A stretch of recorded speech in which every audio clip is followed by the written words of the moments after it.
Israel और Hamas का युद्ध रुकने का नाम नहीं ले रहा है। साथ ही इजराइल गाजा पर विस्फोट करता जा रहा है। मानो ऐसा लग रहा है जैसे अगर गाजा के लोग इजराइल के बम से बच जाते हैं तो उनको भूख प्यास से मार दिया जाएगा। यहाँ तक कि इजराइल ने लोगों को गाजा को खाली करने का भी हुक्म सुना दिया है, क्योंकि इजराइल ने गाजा में रहने वाले लोगों की बिजली पानी काट दी है। गाजा में मौजूद अस्पतालों के अंदर डॉक्टर्स नहीं हैं और ना ही वहां पर दवाइयों की सुविधाएं उपलब्ध हैं। बस केवल लोगों की लाशें मौजूद हैं और जो लोग बचे हैं वो दर्द से कर्राह रहे हैं। इजराइल और हमास के बीच हो रहे इस युद्ध में इंसानियत खत्म सी हो गई है, क्योंकि पिछले कई दशकों में गाजा पट्टी में रह रहे फिलिस्तीन लोग मानो ऐसे रह रहे थे जैसे वे कैदी हों। उनको उतना ही पानी, बिजली, दवाइयाँ और खाना दिया जाता था जितने में वे लोग जिंदा रह सकें। उनके बॉर्डर्स बंद थे। लेकिन इस बीच ऐसा कैसे हो गया कि हमास, जो कि इजराइल की नज़रों से देखें तो एक आतंकी संगठन है, और अगर हम फिलिस्तीन की नज़रों से देखें तो ये फ्रीडम फाइटर्स हैं, उनके पास इतने सारे मिसाइल्स कैसे आ गए? आखिर इजराइल और फिलिस्तीन के बीच ये जो युद्ध हुआ है, क्या ये किसी की सोची समझी साजिश है? आखिर इसके पीछे का इतिहास क्या है? इजराइल कैसे बना और इनके बीच आखिर लड़ाई क्यों हो रही है और क्या होगा इसका अंत, जानेंगे आज के इस वीडियो में। चलिए, हिस्ट्री को जानने से पहले हम ये समझते हैं कि 8 अक्टूबर के दिन आखिर हुआ क्या था। आप इस मैप को देखिए। गाजा से 5 किलोमीटर की दूरी पर सुपरनोवा म्यूजिक फेस्टिवल साइट, जहां पर म्यूजिक फेस्टिवल में भाग लेने के लिए दूर दूर से लोग आए थे। सब कुछ सही चल रहा था। ये एक धार्मिक महोत्सव था जिसको एकता और प्रेम की यात्रा का संकेत देने के लिए इसका आयोजन किया जाता है। इसको शुक्रवार सुबह 10 बजे शुरू किया गया था और एक दिन ये प्रोग्राम बहुत अच्छे से हुआ। लेकिन जैसे ही अगली सुबह होती है तो सुबह के 6:30 बजे सुपरनोवा फेस्टिवल में आए लोगों को आसमान में उड़ती हुई कुछ मिसाइल दिखाई देती हैं। लेकिन जब इन मिसाइलों को बहुत बड़ी संख्या में लोगों ने देखा तो वहां पर भगदड़ मच गई। लोग इधर उधर भागने लगे और साथ ही चारों तरफ अलर्ट सायरन बजने लगे। इजराइल के इतिहास में ये अभी तक का सबसे बड़ा अटैक था। हमास के लोग इजराइल के बॉर्डर को तोड़कर इजराइल के अंदर घुस चुके हैं। उन्होंने बहुत सारे लोगों पर बर्बरता भी करना शुरू कर दिया है। इसी बीच उन्होंने कुछ लोगों को मारा और साथ ही बहुत सारे लोगों को बंधक भी बना लिया। इसी के जवाब में इजराइल सरकार ने इजराइल के अंदर एक वॉर डिक्लेयर कर दिया। आपको बता दें, इजराइल के अंदर लिक्विड यानी नेशनल लिबरल मूवमेंट पार्टी की सरकार है, जिसके प्रधानमंत्री बेंजामिन नेतन्याहू हैं। वहीं ये जो अटैक इजराइल पर हुआ है, ये फिलिस्तीन के द्वारा नहीं किया गया। ये अटैक हमास ग्रुप के द्वारा किया गया है, जिस ग्रुप को ऑस्ट्रेलिया, कनाडा, यूरोपियन यूनियन और यहाँ तक कि यूनाइटेड किंगडम और यूनाइटेड स्टेट इसे आतंकी ग्रुप कहते हैं। वहीं बहुत सारे देश जैसे इजिप्ट, जॉर्डन इसे एक फ्रीडम फाइटर का ग्रुप भी कहते हैं। अगर हमें ये समझना है कि आखिर हमास ग्रुप इजराइल पर अटैक क्यों कर रहा है, तो हमें इजराइल और फिलिस्तीन के इतिहास को समझना होगा, जिससे हम ये समझ पाएंगे कि लड़ाई ये हो क्यों रही है। चलिए, शॉर्ट में पहले मैं आपको समझा देता हूँ कि आखिर ये लड़ाई आज की नहीं है, 2000 साल पहले की है, जब जीसस क्राइस्ट को जूइश लोगों ने सूली पर चढ़ा दिया था। जहां जूइश लोगों ने जीसस क्राइस्ट को सूली पर चढ़ाया था, वे जगह भी जेरूसलम थी, जिस वजह से 3 रिलीजन के भगवान का जेरूसलम में वास माना जाता है। वहीं क्रिश्चियन लोगों का मानना है कि इन लोगों ने हमारे गॉड को फांसी दी है, जिस वजह से लोग यहूदी यानी ज्यूज से नफरत करने लग जाते हैं। इसी वजह से वर्ल्ड वॉर 1 और वर्ल्ड वॉर 2 के दौरान पूरे वर्ल्ड में फैले ज्यूइश लोगों को मारा जाने लगा। एडोल्फ हिटलर ने वर्ल्ड वॉर 1 और वर्ल्ड वॉर 2 के दौरान 70 लाख से ज्यादा ज्यूइश लोगों को मार डाला। यहाँ तक कि उनमें बच्चे, बूढ़े सभी थे। ये नरसंहार देखकर ज्यूइश लोगों के साथ ब्रिटिश गवर्नमेंट आई। उन्होंने कहा, तुम हमारे साथ हिटलर के खिलाफ लड़ो, हम तुम्हें इस पृथ्वी पर आपकी अपनी जमीन देंगे। चलिए डिटेल में जानते हैं आखिर क्या हुआ था। वर्ल्ड वॉर 1 के दौरान भूमध्य सागर और जॉर्डन नदी के बीच पड़ने वाले फिलिस्तीन को यहूदी, मुसलमान और ईसाई धर्म के लोग पवित्र मानते हैं, जिसे जेरूसलम कहा जाता है। इस इलाके पर ऑटोमन साम्राज्य का कब्जा था। ऑटोमन साम्राज्य ने 4 सदी से भी ज्यादा लंबे वक्त तक वहां राज किया। 18वीं सदी के आखिर में पूर्वी यूरोप से फिलिस्तीन में यहूदियों का पलायन शुरू हुआ। इसे पहला आलिया कहा गया। आलिया यहूदियों के दूसरे देशों में पलायन को कहा जाता है। ये पलायन साल 1881 में पूर्वी यूरोप में हो रहे नरसंहार से बचने के लिए था। इसके साथ ही 1904 से 1914 के बीच दूसरा आलिया शुरू हुआ। ये पलायन भी नरसंहार से बचने के लिए हुआ था। हजारों की संख्या में यहूदी फिलिस्तीन में आके बसने लगे और 1917 में वर्ल्ड वॉर के दौरान ब्रिटिश विदेश सचिव ने एक चिट्ठी लिखी थी, जिसमें फिलिस्तीनी इलाके में यहूदियों के लिए राष्ट्रीय घर बनाने की बात कही थी, जिसे वॉल फॉर डिक्लेरेशन के नाम से जाना गया। उस समय एक छोटी अल्पसंख्यक यहूदी आबादी पैलेस्टाइन में रहती थी और यहाँ ऑटोमन साम्राज्य का कब्जा हुआ करता था। लड़ाई के दौरान 2 नवंबर 1917 को यूनाइटेड किंगडम के विदेश सचिव आर्थर वालफोर द्वारा ब्रिटिश यहूदी समुदाय के नेता लॉर्ड रॉथस्चाइल्ड को यह पत्र मिला। पहले विश्व युद्ध के बाद अगले 10 सालों में लगभग 1 लाख यहूदी फिलिस्तीन में आकर बस गए। नतीजा ये हुआ कि 1936 से लेकर 1939 के बीच अरब देशों में विद्रोह हो गया। ये विद्रोह यहूदियों के पलायन के खिलाफ था। इस संघर्ष में हजारों लाखों लोग मारे गए। आखिरकार 1939 में ब्रिटेन ने फिलिस्तीन में यहूदियों के आने पर रोक लगा दी। इसी बीच दूसरा विश्व युद्ध भी शुरू हो गया। दूसरे विश्व युद्ध में यहूदियों के खिलाफ जमकर अत्याचार हुए और चुन चुनकर यहूदियों को मारा जाने लगा। ये अत्याचार एडोल्फ हिटलर की नाजी सेना कर रही थी।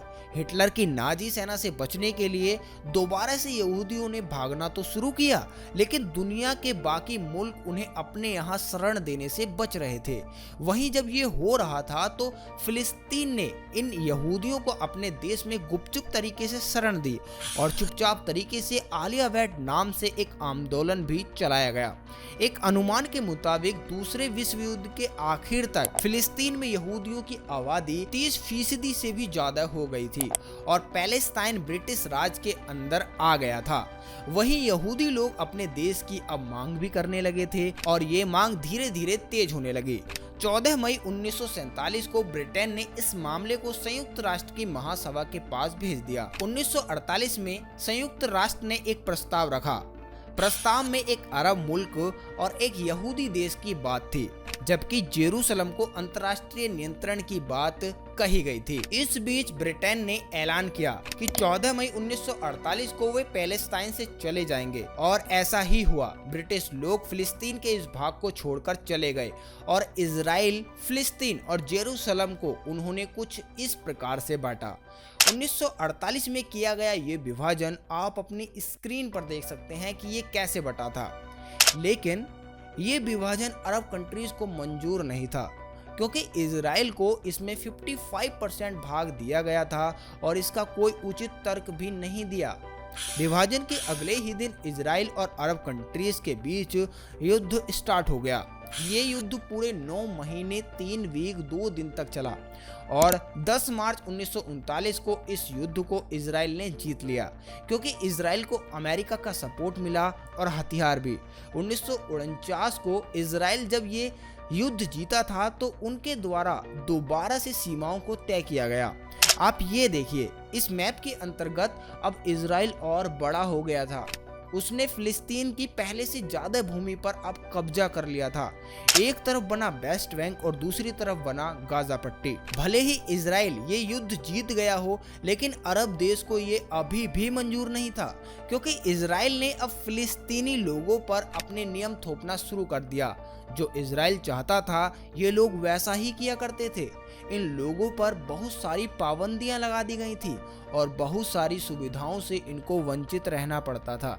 ये बदले की आग धीरे धीरे और बढ़ने लगी। धीरे धीरे समय आगे बढ़ता है। 5 जून 1967 को दोबारा से इजराइल के ऊपर युद्ध के काले बादल मंडराए और इस बार इजराइल पर अरब, इजिप्ट, सीरिया और जॉर्डन ने एक साथ मिलकर हमला किया। ये युद्ध पूरे 6 दिन तक चला, यहाँ तक कि अपनी जमीन के लिए लड़ रहे फिलिस्तीनियन लोगों को दोबारा से हार का मुंह देखना पड़ा, क्योंकि अगर इजराइल इस जंग को हार जाता तो उसकी पूरी दुनिया में कहीं भी उसको जगह नहीं मिलती, क्योंकि उस वक्त हिटलर ने यहूदियों पर बहुत ज्यादा अत्याचार किए थे। इजराइल में रहने वाले यहूदी लोगों के पास करो या मरो वाली सिचुएशन थी, जिस वजह से पूरी शक्ति के साथ इजराइल लड़ा और उसने पूरे 6 दिन के अंदर अरब कंट्रीज को हरा दिया और दोबारा से इजराइल की जीत हुई और वेस्ट बैंक वाला अधिकतर हिस्सा भी अब इजराइल के कब्जे में आ गया। 1967 के युद्ध के बाद जो मैप इजराइल और फिलिस्तीन का दिखता है वे कुछ ऐसा दिखता है। अब इजराइल ने फिलिस्तीनी लोगों पर और भी ज्यादा पाबंदियां लगा दी। ना तो फिलिस्तीनियन लोग दूसरे देश से कोई हथियार खरीद सकते थे और ना ही जरूरत से ज्यादा कुछ चीज ले सकते थे। एक प्रकार से फिलिस्तीनियन लोग अपने ही देश के अंदर बंधुओं की तरह रहने लगे। उन्हें बस वे सुविधाएं ही दी जाती जिससे वे जीवित रह सकें और जिंदा रह सकें। इस दौरान इजराइल ने इजिप्ट के कुछ भाग पर भी कब्जा कर लिया था, लेकिन वे कब्जा कुछ ज्यादा दिनों तक नहीं चला, क्योंकि इजिप्ट और इजराइल के समझौते के बाद इजराइल ने इजिप्ट की जमीन पर जो कब्जा किया था वे छोड़ दिया। 1967 से लेकर 1993 तक फिलिस्तीन और इजराइल के बीच एक ऐतिहासिक और तनावपूर्ण स्थिति बनी रही। इसमें 160 इजरायली और 2162 फिलिस्तीनियन मारे गए, जिसे पहला इंतिफादा के नाम से जाना जाता है। 13 सितंबर 1993 को इजराइल के प्रधानमंत्री इत्जाक राविन और फिलिस्तीनियन लिबरेशन ऑर्गेनाइजेशन PLO के वार्ताकार महमूद अब्बास ने व्हाइट हाउस में स्वैं सरकारी व्यवस्था की घोषणा पर हस्ताक्षर किए, जिसे आमतौर पर ओस्लो समझौते के रूप में जाना जाता है। इजराइल ने PLO को फिलिस्तीनियनों के प्रतिनिधित्व के रूप में स्वीकार किया और PLO ने आतंकवाद को त्याग दिया और शांति के रास्ते पे आगे बढ़ने लगे और इजराइल के अधिकार को भी मान्यता दी।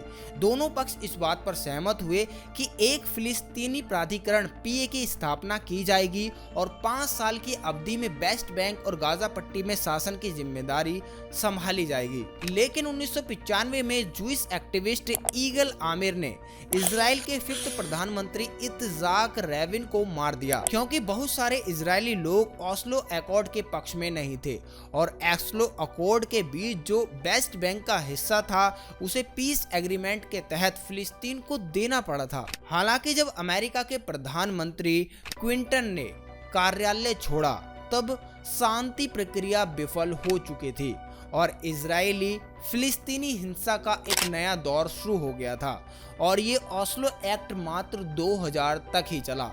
इस बीच फिलिस्तीनी लोगों के बीच में एक और ग्रुप काफी तेजी से उभरा और फिलिस्तीनी लोगों ने उसको सपोर्ट भी किया। उस ग्रुप का नाम था हमास, जिसको 1987 में ब्रदरहुड के स्पिरिट से बनाया गया था। इसके बाद वेस्ट बैंक के अंदर PLO की गवर्नमेंट आई और गाजा पट्टी के अंदर धीरे धीरे हमास ग्रुप फैलने लगा, क्योंकि बहुत सारे फिलिस्तीनी लोग PLO पार्टी को सपोर्ट नहीं करते थे।